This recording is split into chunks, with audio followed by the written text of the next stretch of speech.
Bonjour à tous, j'espère que vous allez bien. Moi c'est Loïc Florian-Mora, stagiaire en marketing à Volcano. Je suis là, ça fait à peu près un mois. Et donc je vais vous parler aujourd'hui du marketing d'influence. Donc marketing d'influence, un levier efficace pour une entreprise. Ces dernières années, on entend beaucoup le thème qui revient.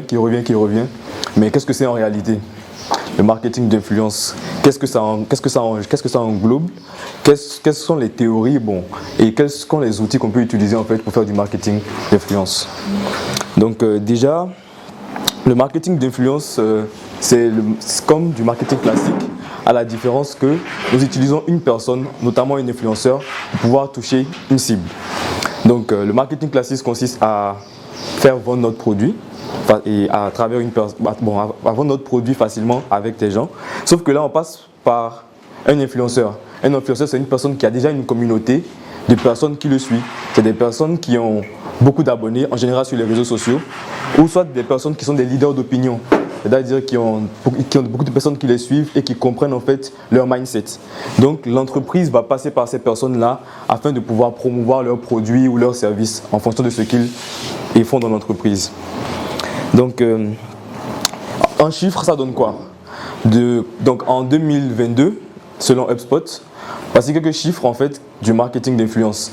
16,4 milliards de dollars, soit 20 fois plus qu'en 2015. 4 milliards de personnes sur la planète qui utilisent les réseaux sociaux, environ 2h30 par jour. 94% des internautes qui affirment qu'un avis positif peut les inciter à consommer. 87% des acheteurs qui ont été conquis par un influenceur et qui ont été convaincus par un influenceur d'acheter un produit. Ça prouve en fait vraiment l'impact que l'influenceur a en fait sur l'entreprise ou sur les personnes avec lesquelles il communique. Et pour ça, il faut qu'on puisse d'abord lever le voile en fait sur ce que c'est qu'un influenceur. Et donc pour ça, on les classifie suivant actuellement 4 catégories. C'est vrai que ces catégories ont évolué au cours du temps. Avant, ce n'étaient pas les mêmes critères qu'on utilisait pour classer en fait les influenceurs. Mais actuellement, par exemple, on peut dire qu'on a des nano-influenceurs. C'est des personnes qui ont moins de 10 000 followers. En général, ce sont des clients ou des fans ou nos amis qu'on connaît dans le quartier qui n'ont pas beaucoup d'abonnés. Ensuite, il y a les micro-influenceurs. Les micro-influenceurs, eux, ils ont plus de 10 000 abonnés. En général, ils sont en 10 000 et 100 000 abonnés.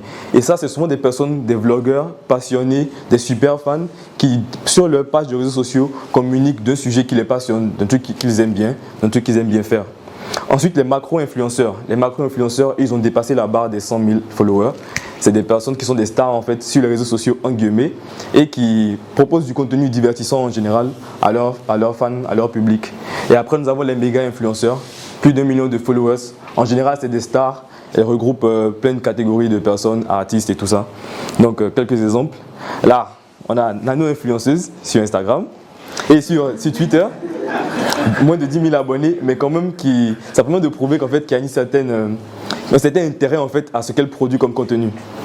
Ensuite, nous avons par exemple Ronald Benson, qui est un des influenceurs que moi je suis sur Instagram, qui a 24 000 abonnés. Et lui, il propose du contenu, par exemple, spécifique en fait, à tout ce qui est vêtements, mode, sneakers et tout ça. Ensuite, comme macro-influenceur, nous avons par exemple Crazy Sally. Crazy Sally, que je pense que presque tout le monde connaît, parce que grâce à son compte et son contenu qu'elle propose, on la voit un peu plus comme une star maintenant, plutôt qu'il y a quelques années où on la voyait juste comme en fait, une influenceuse tout court. Et là, après, nous avons Sadio Mané, le national. Lui, c'est carrément le méga influenceur. Il a dépassé le stade d'influenceur. Il est une star du fait en fait qu'il soit déjà sportif, parce que c'est grâce au fait qu'il soit sportif maintenant qu'il arrive à vendre ou à communiquer avec des gens. Et donc c'est ce profil-là que les entreprises en général recherchent afin de pouvoir proposer, en fait, de mettre en valeur leurs services ou leurs produits. Donc sur quel réseau faire sa campagne d'influence? En 2022 actuellement, nous avons 4 principaux réseaux sur lesquels il faut vraiment faire une campagne d'influence marketing. Le premier, c'est YouTube. YouTube qui est devenu le deuxième moteur en fait de recherche pour le contenu. C'est-à-dire que plein de personnes, je suis sûr que quasiment tout le monde parmi nous là, va sur YouTube au moins une fois par jour. Et en fait, ça fait de cette plateforme comment je vais dire ça, c'est en fait un recueil de personnes influentes, des personnes qui proposent des contenus vidéo, qui touche à plein de concepts différents. Et en chaque personne, on peut reconnaître en fait un profil qui nous correspond et s'abonner à cette personne-là. Ensuite, Instagram. 79% des marques optent pour lancer leur campagne d'influence sur Instagram. Parce que c'est sur Instagram actuellement que la plupart des influenceurs proposent du contenu propre à des produits ou spécifiques à des marques. Donc si on prend, je prends Tailleur par exemple. Tailleur, c'est vrai, c'est une entreprise, mais son contenu en fait pour parler de sa marque, en fait, elle le met principalement sur Instagram. Ça fait que c'est vraiment la page sur laquelle vous pouvez aller et en fonction de l'influenceur que vous allez choisir, proposer le produit qui correspond en fait à sa communauté. Ensuite, TikTok. TikTok, plus d'1 milliard d'utilisateurs par mois. C'est devenu l'une des plateformes les plus influentes actuellement. Et ils sont même en train de vouloir faire en fait une distinction entre on va dire les influenceurs de TikTok et les influenceurs des autres plateformes. Parce que les influenceurs de TikTok, eux, se définissent plus comme des créateurs de contenu. Pour eux, ce n'est plus juste de l'influence, c'est juste qu'ils créent des contenus. Ils fédèrent une communauté autour d'eux et eux, à chaque fois, c'est en fonction en fait de leur communauté qu'ils vont proposer du contenu. Contrairement aux influenceurs classiques qui vont proposer par exemple du contenu juste parce que c'est ce qu'eux ils veulent publier. TikTok, c'est pas trop ça. En fonction de l'algorithme qui est sur TikTok, on se rend compte que vous devez plus proposer du contenu qui doit être favorable à la communauté et non du contenu forcément qui vous intéresse en premier. Et après, nous avons Twitch. C'est vrai que Twitch n'est pas très connu en Afrique. Mais Twitch, c'est une des plateformes en fait où les gens vendent le plus actuellement. C'est là-bas que la plupart des entreprises contactent des influenceurs pour leur faire du sponsoring. Et vu que c'est du lifetime sur Twitch, c'est des vidéos de streaming, donc tu es face aux gens. Donc les gens ont facilement en fait une facilité en fait à comprendre en fait ce qu'on leur livre comme produit, vu qu'ils voient ça en live et la personne en fait en fonction de son ressenti, il est beaucoup plus honnête en fait à dire s'il aime le produit ou pas, qu'est-ce qu'il trouve sur le produit de bon ou pas. Et donc Twitch est devenu une des plateformes sur lesquelles les entreprises misent beaucoup pour faire du marketing d'influence. Ensuite, quelques techniques que moi j'ai trouvé intéressantes de partager avec vous. Pour faire du marketing d'influence, nous avons d'abord le placement de produits. En général, une marque contacte un influenceur et elle lui demande de faire un placement de produit. La plupart du temps, c'est utilisé sur YouTube. Je pense que Rhino Shield, je pense que vous devez quand même le connaître parce que c'est l'une des marques qui fait le plus de placements de produits actuellement. Parce que tous les YouTubeurs, c'est Rhino Shield, les coques, téléphones et tout ça. Ensuite, nous avons les voyages influenceurs. C'est offrir en fait un voyage à un influenceur en fait et qui consiste en fait à lui laisser le libre champ de parler en fait de ce que la marque fait tout en étant dans un bel endroit. Et donc ça lui permet en fait à l'influenceur lui-même de voir si la marque, en fonction de ce qu'elle propose comme produit et de la façon dont elle se comporte avec lui, peut bien se traiter avec les gens. Et donc l'influenceur va parler en fait de cette marque-là à travers le voyage. Et ensuite nous avons les buzz kits. Donc là c'est quand une marque qui fait par exemple un produit propose en fait à un influenceur, il lui livre des produits et il lui dit de tester.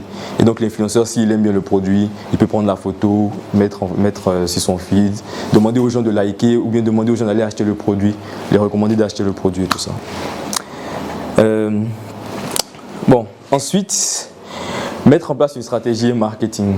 Mettre en place une stratégie marketing d'influence, c'est comme toute chose sur Terre, il faut vraiment suivre des étapes. Et la première étape, c'est d'abord de définir les objectifs de l'entreprise au cours de cette stratégie en fait, qu'il veut mettre en place.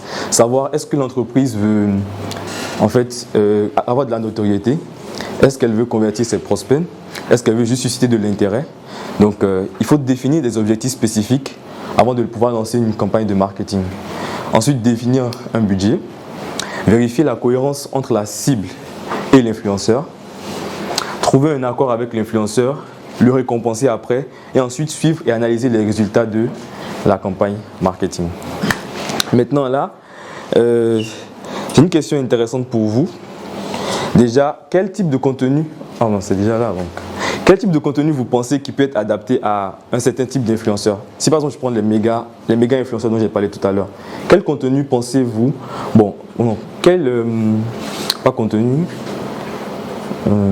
peut être l'objectif en fait d'une entreprise en mettant en place une campagne en contactant un méga influenceur par exemple?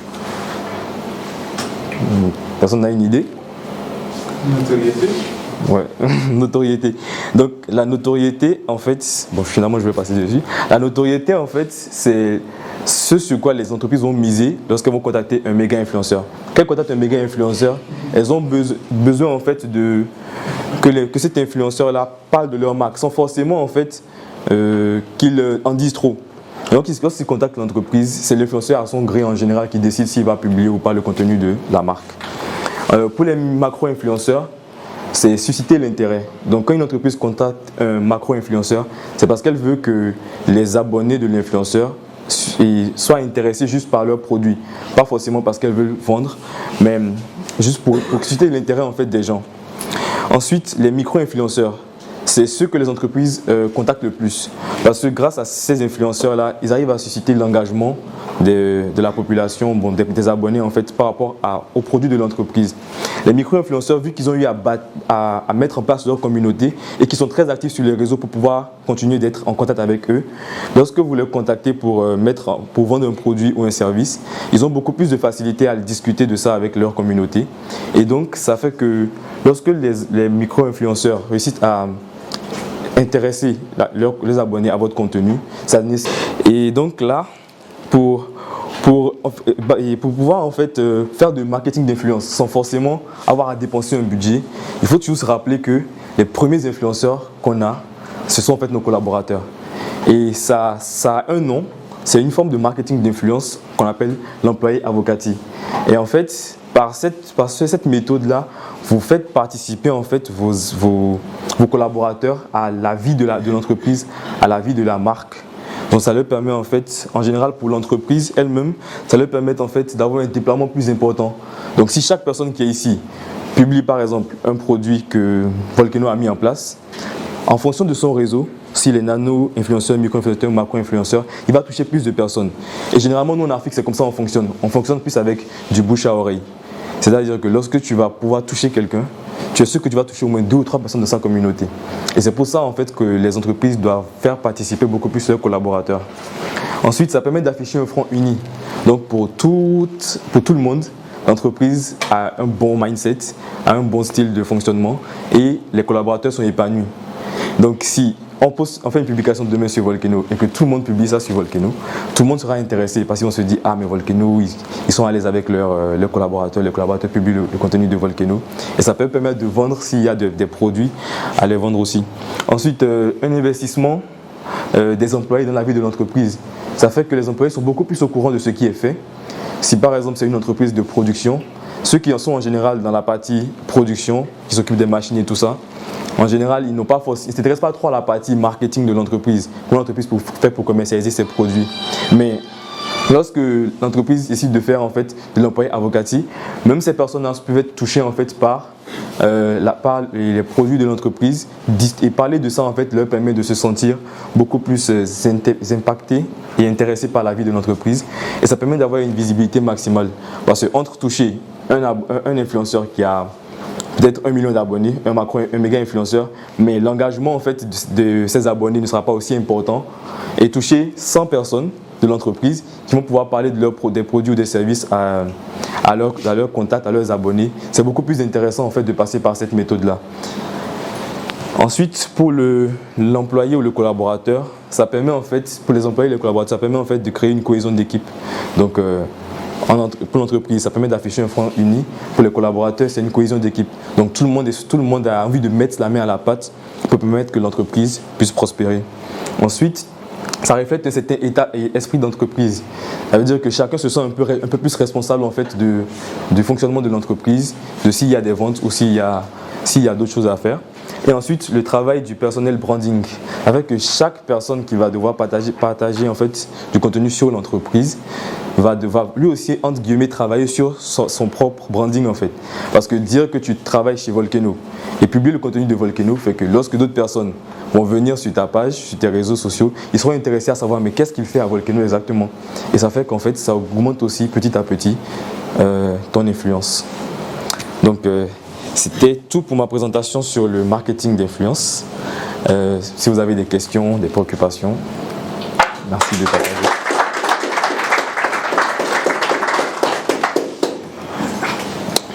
Voilà.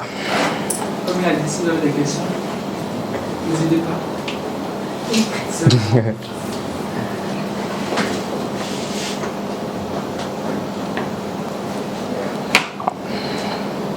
Il n'y a pas de questions? Ah. Une première question ici. Oui. Merci Loïc pour la présentation. Oui. Moi, ma question, c'est quand on définit des objectifs, je prends l'exemple de mon informatique qui a choisi Sadio Mané comme c'est un méga influenceur. Est-ce que le fait de choisir Sadio Mané peut suffire pour une marque ou bien il faut impérativement choisir un influenceur? En fait, choisir un méga influenceur peut être cool, mais pas forcément bénéfique pour l'entreprise. Donc si je reviens juste sur la slide où il y a le triangle, ça c'est en fonction de la visibilité, le nombre et la classification en fonction de la visibilité, et là en fonction de l'engagement. C'est-à-dire qu'en général, pour les méga influenceurs, c'est plus compliqué de susciter l'engagement en fait, des gens que pour les nano-influenceurs. Parce que les méga influenceurs en général, ils n'ont pas cette facilité à communiquer avec leurs abonnés. Les gens les suivent seulement pour les suivre. Et ça fait que si il n'y a pas un certain engagement de l'influenceur lui-même à faire ça, les gens ne vont pas forcément s'intéresser. Si on prend juste quelqu'un qui vend, une entreprise qui vend des ordinateurs comme Dell par exemple, qui contacte Sadio Mané pour vendre un ordinateur, forcément, même si Sadio Mané est influent et qui met en place et qui montre l'ordinateur avec les fonctionnalités, les gens ne vont pas forcément s'intéresser à ça parce que s'ils viennent sur son compte, c'est pas ça qui les intéresse en fait. Ils sont plus intéressés par voir Sadio Mané en train de faire son truc de foot et tout. Ça fait que choisir Sadio Mané comme influenceur peut être intéressant, mais pas forcément à long terme. Ça va permettre en fait de toucher juste plus de personnes.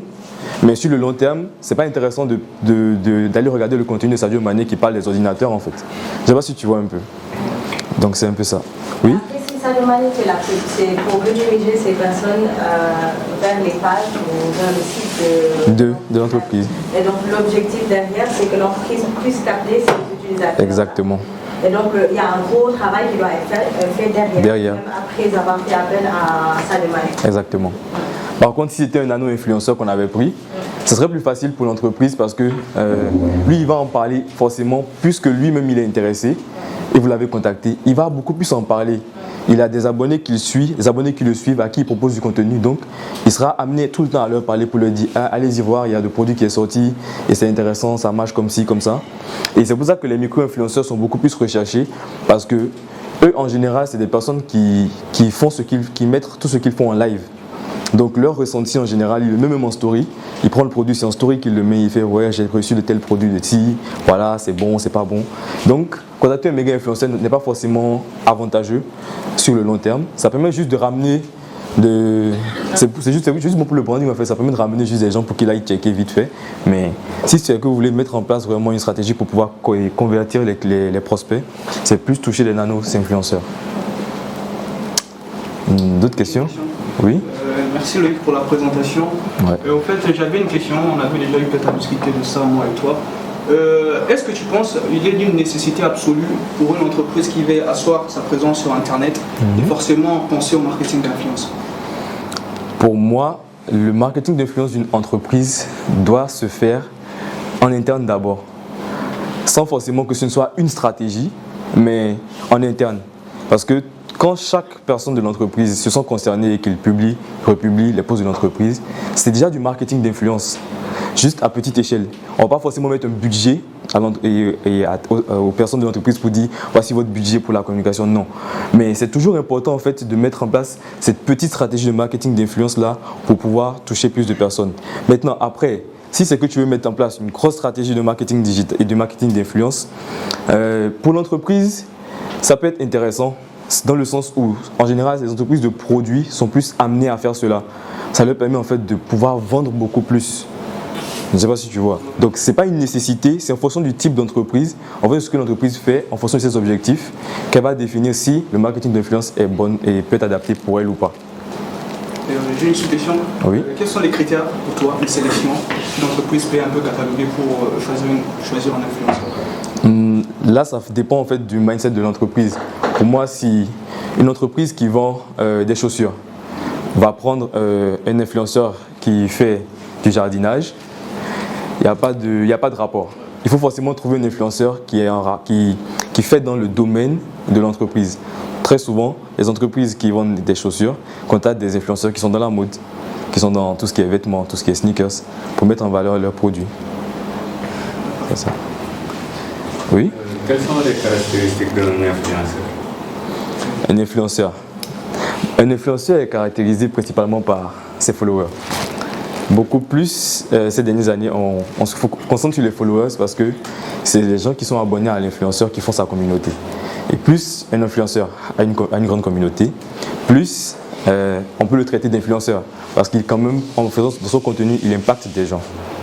Et sur Twitter, souvent ça se remarque beaucoup plus parce que un YouTuber par exemple qui tweet a beaucoup plus de vues, de likes ou bien de retweets en fait que si par exemple c'était, je ne sais pas, quelqu'un qui parle de développement. C'est sur Twitter on remarque beaucoup plus ça dans le sens où l'influenceur sur YouTube qui a beaucoup d'abonnés, quand il va sur Twitter, ses abonnés finissent par le suivre. Et donc ça crée vraiment en fait ce qu'on appelle l'influence. Tu arrives à vraiment voir en fait que cette personne il a de l'influence sur les gens, que ce soit en partageant son contenu. Et même dans la musique aussi ça se remarque parfois.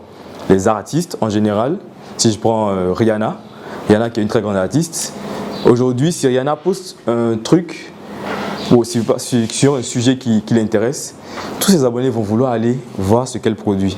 Mais si par exemple on prend un tout petit artiste, je ne sais pas, un artiste du quartier, il n'a pas forcément une communauté pour dire que son contenu va impacter des gens. Donc ce qui définit plus un influenceur, c'est vraiment sa capacité à impacter des gens, à ramener des gens en fait sur sa page ou bien à valider ses idées. On peut parler de leaders d'opinion. On dit souvent que les leaders d'opinion c'est des influenceurs parce qu'ils donnent leur avis tranché sur certains sujets. On parle de créateurs de contenu et créateurs digital maintenant, comme sur TikTok. Tu proposes vraiment du contenu, tu crées du contenu pour les gens. Et ça permet en fait de te dire que tu es un influenceur. C'est beaucoup plus ce critère qu'on regarde. Donc, est-ce que Tailleur ou Volcano peuvent être prises comme des influenceurs? Pardon? Tailleur ou Volcano peuvent être prises comme des influenceurs? Non, parce que Volcano c'est une entreprise, c'est pas une personne. C'est des personnes en fait, les influenceurs c'est la personne. L'entreprise, qui a beaucoup d'abonnés, ça veut dire qu'elle communique bien par rapport à ses produits. Mais l'influence ne va pas forcément venir de l'entreprise. Une entreprise ne peut pas forcément influencer la façon de penser des gens. L'influenceur, c'est beaucoup plus une personne physique qu'on prend pour être influenceur. Il y a aussi les animaux maintenant. Depuis un moment, il y a l'animal influenceur. Les influenceurs qui ont beaucoup d'abonnés, ils créent des pages pour leurs animaux. Les animaux aussi ont beaucoup d'abonnés. Et c'est devenu maintenant un business. C'est un peu ça. Là, c'est qu'il y a un problème. Il y a un problème. Et parfois, il y a des gens qui le font, ce pas des influenceurs, mais parce qu'eux, ils ne peuvent pas exister. Donc, par le biais de leurs animaux, oui. ils cherchent à exister. Et il y en a d'autres qui le font par le biais de leurs enfants. Moi, j'en ai vu beaucoup en France. Ils utilisent des gamins qui ne connaissent rien de la vie. Et ça va devenir quoi? Un truc comme Michael Jackson. Des gens qui ne vont pas vivre leur jeunesse, qui vont vivre toute leur jeunesse sur YouTube et toutes ces plateformes-là. Au final, quelques années après, tu vas entendre parler de leurs bêtises. Parce qu'ils ne connaissent rien de la vie. Ils pensent que la vie se limite à ce qui se passe sur les réseaux sociaux. C'est ça, exactement. Sur les réseaux sociaux. Pardon? Au Sénégal, c'est la même chose. Les gens exposent leurs enfants maintenant sur les réseaux sociaux pour avoir du buzz, ce genre de choses. Ça C'est vrai. Ici, ce qui se passe dans ce pays, c'est une catastrophe. Parce que, vous voyez un peu dans le monde, ceux qu'on appelle les influenceurs, ils servent à quelque chose. C'est ça. Mais vraiment. Mais aujourd'hui, comment on appelle ça? Quelqu'un qu'on appelle influenceur au Sénégal, c'est quelqu'un qui se met devant sa caméra, qui insulte les gens, qui raconte des bobards, des choses qui ne te rapportent rien dans la vie. C'est ça. Et ce qui est bizarre, c'est qu'on aime ça. C'est ça. Oui, c'est devenu un métier. Hein. C'est comme youtubeur. Youtubeur maintenant c'est un métier. Ouais. C'est ça. Pour être influenceur. C'est un nouveau métier. Le nouveau métier de griot là, ça va disparaître. Les communicateurs traditionnels. Oui. Oui. Pour les entreprises qui ont des saillants, qui gèrent leur compte Oui.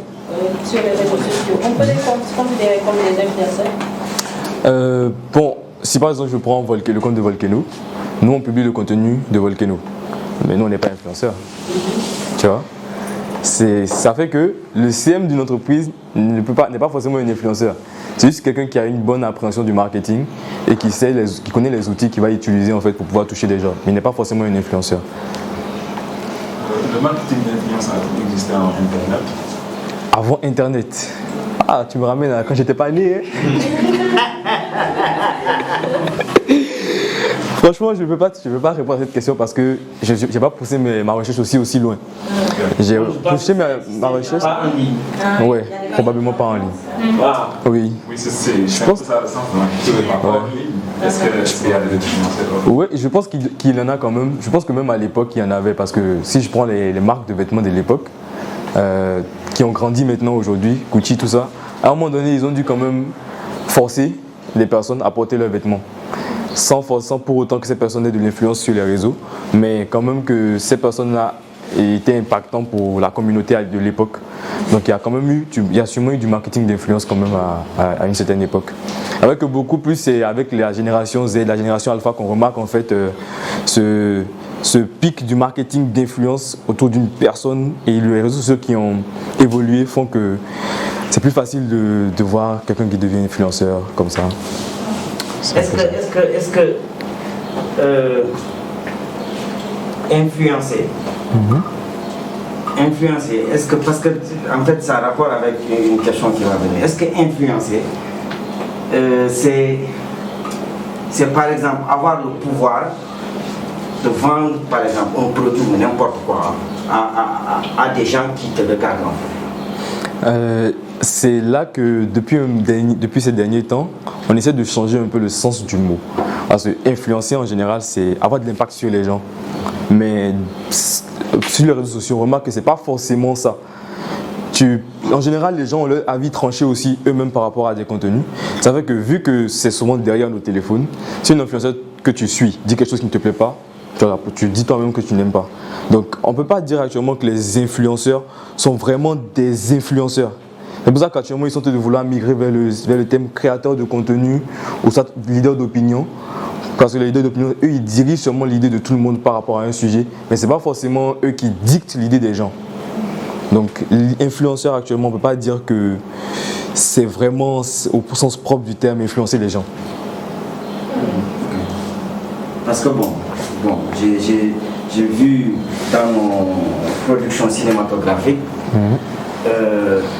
dans presque tout, hein, Marodi et l'autre là, j'ai oublié son nom, Evenprod, ce qu'ils font d'habitude dans les scènes, c'est ce que font souvent les influenceurs.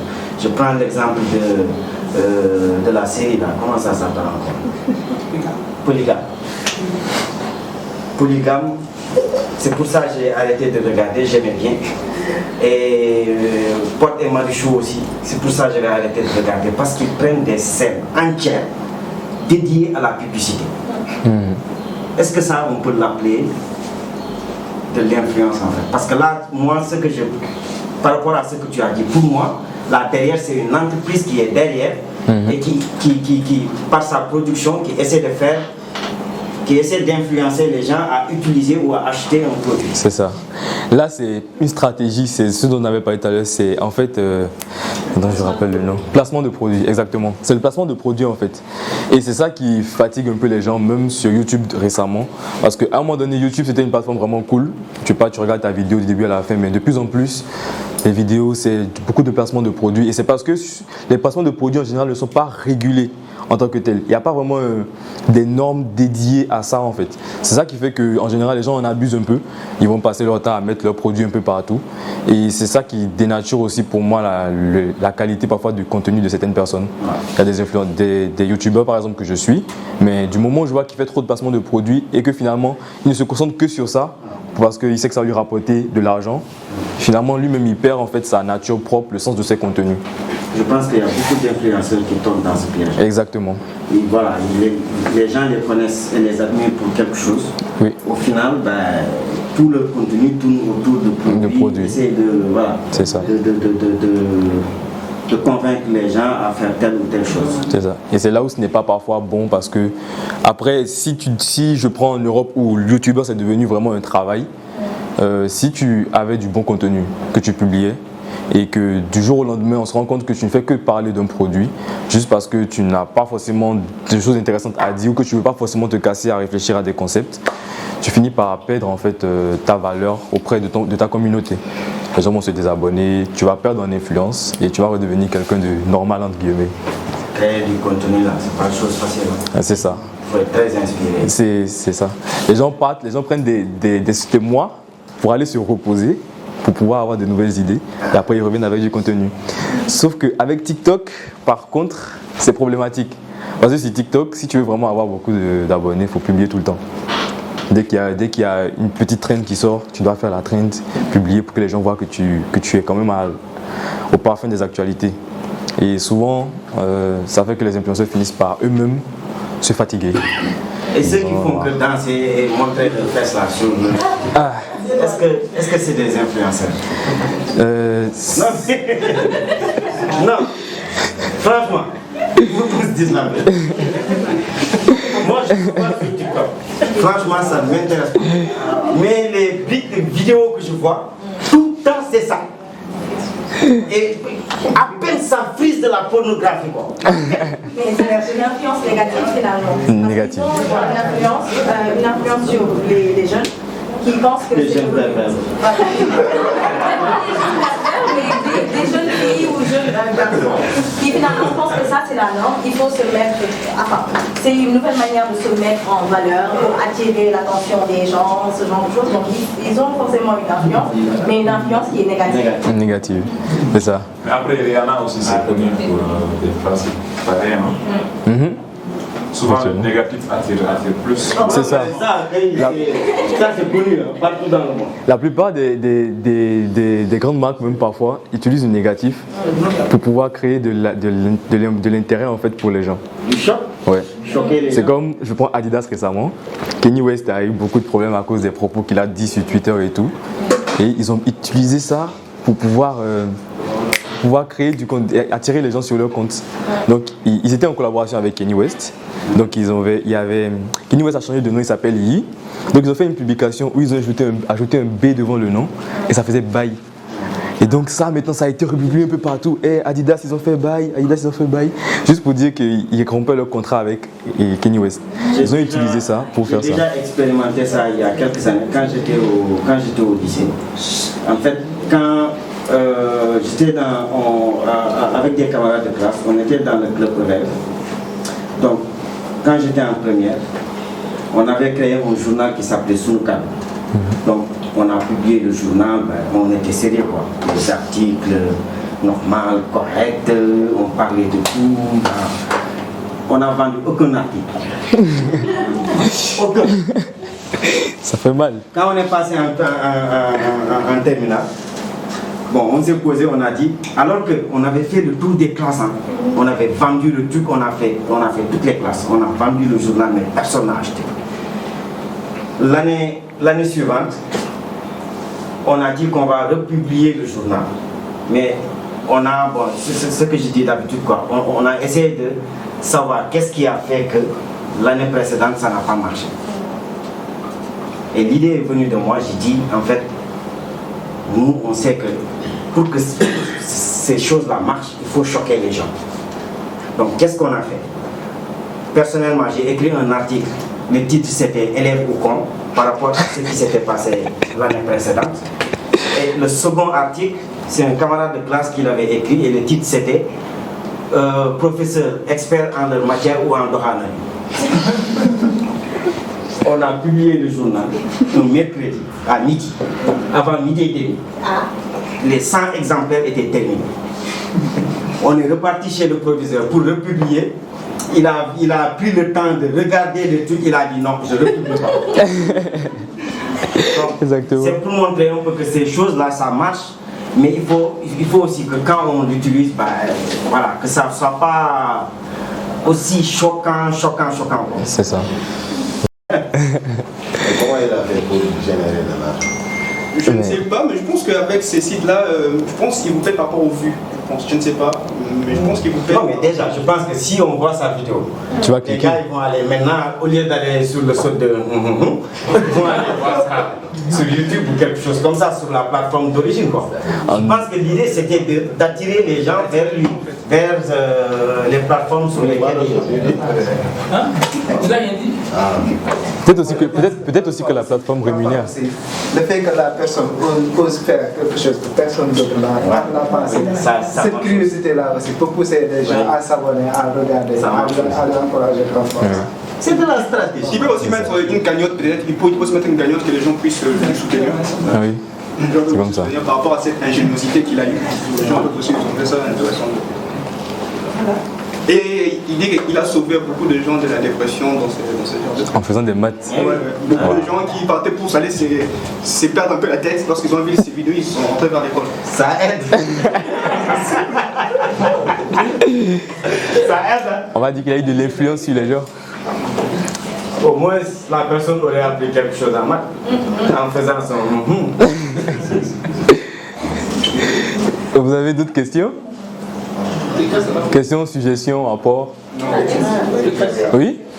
Est-ce que les influenceurs doivent avoir un domaine bien particulier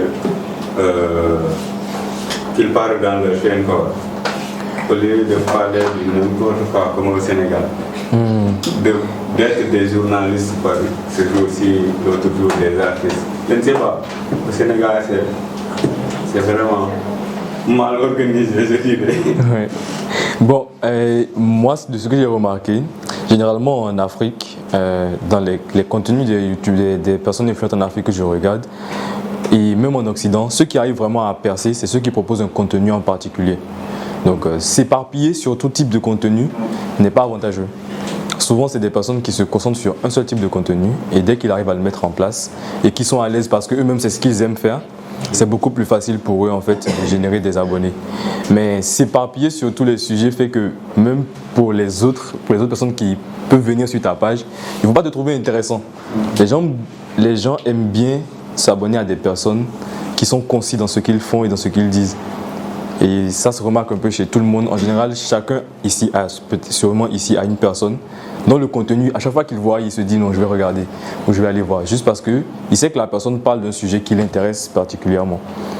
Et sur Instagram, ces derniers temps, beaucoup de personnes parlent de leur boulot. On pense souvent que les réseaux, c'est juste, les réseaux, c'est pas vraiment professionnel. Mais même sur Instagram, les gens créent des pages où ils parlent de leur travail, où ils parlent de ce qu'ils font. Moi, je suis abonné à des gens qui font tout ce qui est montage, vidéo, photo, tout ça. Et tout leur contenu, c'est que ça. Et ils suscitent même de l'intérêt en interagissant avec les gens sur leur page de contenu. C'est comme notre influenceuse. Elle parle beaucoup de foot sur Twitter et ça intéresse les gens. Ah oui, c'est ça. Ah oui, il y en a personne. Mais c'est ça. Et les comédiens qui sont obligés de rebondir sur l'actualité. Ah. À quelle catégorie? Mambalaba ou Eux, c'est toujours des influenceurs, mais eux, ils se concentrent sur leur côté comique. Donc, prendre une actualité et parler de ça, mais en ajoutant le touche personnelle, fait de toujours des influenceurs. Dans le sens, c'est comme, je ne sais pas si vous avez vu, il y a un influenceur ivoirien qui souvent il fait des vidéos avec un micro, et derrière lui, il a mis une grande affiche de 3X. Ça, c'est du placement de produits indirect parce que l'affiche est là derrière lui dans toutes ses vidéos. Tout le monde voit le 3X et les gens se demandent à chaque fois c'est quoi. Et vu que tout le monde sait que c'est 3X c'est la boisson, les gens finissent par aller acheter. Juste parce qu'il fait des vidéos où il parle, mais il y a un gros truc de 3X derrière. Tu n'es pas forcément obligé non plus de dire le produit pour que les gens sachent que c'est un produit que tu es en train de présenter. Et je préfère comme ça, vraiment. C'est ça que les Américains utilisent dans les films. Dans Fast and Furious, à un moment donné, ils font un gros plan sur la marque de la voiture. Ça, tout le monde a vu, mais ils n'ont pas forcément crié partout que c'est du sorte de vendre la voiture. Voilà, c'est ça. Coca-Cola aussi. C'est ça. C'est ça, ils font souvent ça et c'est là où les grandes marques américaines et tout, ils sont beaucoup plus à l'aise parce qu'ils ne se cassent pas la tête en fait pour proposer des trucs. Ils vont juste dire aux influenceurs, tiens je te donne ça, vas-y, essaye. Et la personne finalement, même sans forcément le vouloir, ils créent vraiment de l'intérêt en fait pour le produit. Et par exemple, l'influenceur sénégalo-italien Kaby Lame, il a été connu. Kaby Lame, c'est ça. Il a fait l'influence parce qu'on parle pas. Il fait des placements de fois, il ne parle pas. Il porte des vêtements de marque, de créateur. Il fait juste ça. Les gens voient juste la marque. Et puis ils vont aller voir la marque. Il a dit c'est joli. Ils vont aller voir en fait la marque, le site de la marque. Ils vont acheter le vêtement. Marie qui n'a pas parlé, il n'a rien fait. Il faut que les gens aussi sachent que parfois, l'étoile là, c'est pas pour tout le monde. C'est ça. Parce que depuis Kaby Lame, tout le monde veut être comme sauf que ça marche une fois par siècle. Imaginez un gars qui dit rien, qui fait que ça. Et qui a des milliards de followers, mais c'est juste incroyable. C'est incroyable. C'est pas tout le monde qui va faire ça que ça va marcher en fait. Et je pense qu'il faut vraiment qu'on éduque les jeunes sur ça. Et je pense qu'à l'école, on doit avoir une matière, un programme d'éducation, mais audiovisuel, pas audiovisuel, mais sur les réseaux, technologique ou audiovisuel, je sais pas comment je vais l'appeler, mais vraiment, parce que sinon, là, tout le monde veut être influenceur. Oui. Au final, personne ne sera influenceur, ou c'est quelques personnes qui vont l'être et les autres vont rater leur vie à faire des vidéos, Mais et ceux qui commandent les likes là, qui commandent, ça c'est normalement pour moi.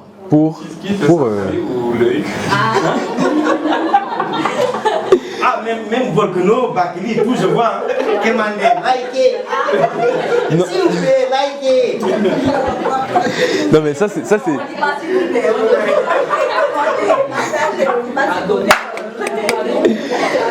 Mais en fait ça c'est un call to action. Il faut toujours rappeler aux gens qu'il faut. Il y a des gens, moi-même personnellement, parfois je passe sur des publications, j'oublie de liker. Et dès que je vois le mot liker, je fais ah ouais, je like la publication. Vous savez que ce n'est pas forcément inciter ou demander des likes, c'est juste rappeler à la personne qu'il y a le bouton. Ah non, mais moi je te dis, moi personnellement, quand je vois quelque chose que j'aime, je like. Que la personne dise like ou pas liker, je like. Je like et je partage. Mais c'est bon de rappeler parfois. Comme ça, oui, c'est clair.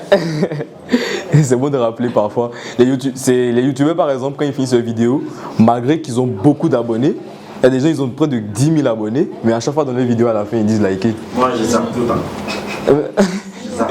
Si je prends en Europe, il y a Squeezie. Lui c'est un youtubeur que tout le monde connaît. Malgré qu'il a, je pense qu'il doit avoir 7 millions d'abonnés, ses vidéos font des 20 millions de vues, mais à chaque fois il dit à la fin, n'oubliez pas de liker et de partager la vidéo.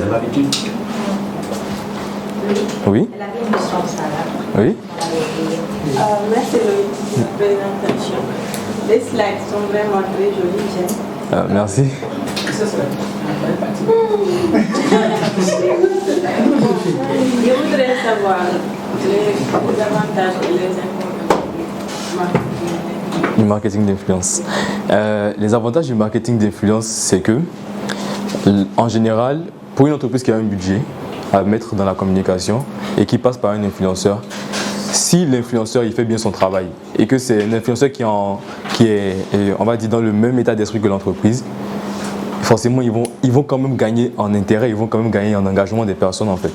Là où parfois il peut y avoir une inconvénient, c'est lorsque tu prends un influenceur que tu estimes être bon pour faire ton marketing d'influence et que soit il a un bad buzz, soit il parle mal de ton produit en expliquant mal tes fonctionnalités ou en expliquant mal ce que tu fais. Souvent les grandes marques, quand ils veulent contacter un influenceur, ils vont lui expliquer dans les détails, parfois ils vont même faire des présentations juste pour qu'ils ne disent pas des choses qui vont à l'encontre de leur marque ou leur produit. Donc pour moi, le plus gros avantage que ça a, c'est que tu n'as pas forcément à te casser la tête pour amener forcément des abonnés, mais l'inconvénient c'est que si l'influenceur il ne fait pas bien son boulot et qu'il ne parle pas bien de ta marque ou bien qu'il a un bad buzz, finalement, ça se voit surtout sur Twitter. Kanye West, quand il a eu des problèmes, toutes les marques ont rompu leur contrat avec lui. Toutes les marques, Balenciaga et tout. Pourtant, il était en bon terme avec eux, mais dès qu'il y a eu un bad buzz, c'est lui-même qui a créé. Oh oui. C'est vrai. C'est vrai. Et les Noirs, on peut taper faire ce qu'on veut parce qu'il y a quelques années, il avait fait à peu près une déclaration pire que ce qu'il a fait dernièrement pour dire que l'esclavage, c'est les Noirs qui l'ont choisi en fait. Parce que 400 ans d'esclavage, c'est que tu as choisi d'être un esclave. Eh bien, ça, il n'y a pas de problème. les marques et tout ça là, il n'y a pas eu de problème. Mais dès qu'il a touché les juifs, c'est fini. Il ne faut pas toucher les juifs. C'est eux qui ont le pouvoir dans le monde, après les chats. Oui. Mais comment tu appellerais ce qui a fait Cristiano Ronaldo, son histoire avec Coca-Cola? Avec Coca-Cola. Ah oui. En fait, l'impact que ça a eu, c'est justement là où parfois avoir trop d'abonnés, c'est pas bon pour une marque aussi. Quand qui contacte des méga influenceurs, lui, il ne fait pas en fait exprès de faire ce qu'il fait. Parce qu'en général, même eux, leurs comptes sont gérés par quelqu'un. Maintenant, quand tout le monde est intéressé par ce que tu fais, en général, ils aiment s'attaquer aux détails. Ils vont trouver un détail qui va créer problème et ils vont le balancer partout. Parce qu'eux aussi, ils veulent avoir finalement des abonnés, ils veulent aussi être influents. Donc, quand Cristiano a déplacé la bouteille, ça ne veut pas forcément dire que pour lui, Coca-Cola n'est pas le meilleur ou quoi que ce soit. Mais vu que tout le monde sait qu'il est en partenariat avec Coca, bah forcément, ils ont voulu prendre ça pour faire une polémique. C'est là où c'est compliqué avec les méga influenceurs parce que si tu leur proposes un contrat sur un truc, mais que finalement eux-mêmes dans leur façon d'agir ils oublient, ça peut créer des problèmes en fait. C'est pour ça que les gens ne touchent pas les méga influenceurs en général. Franchement, les marques qui touchent les méga influenceurs, c'est que vraiment soit le méga influenceur lui-même il est vraiment intéressé par ton produit ou ta marque, ou soit vraiment que tu as su le convaincre. Parce que c'est difficile de les avoir. Eux-mêmes ne gèrent pas leur communauté quoi. C'est ça.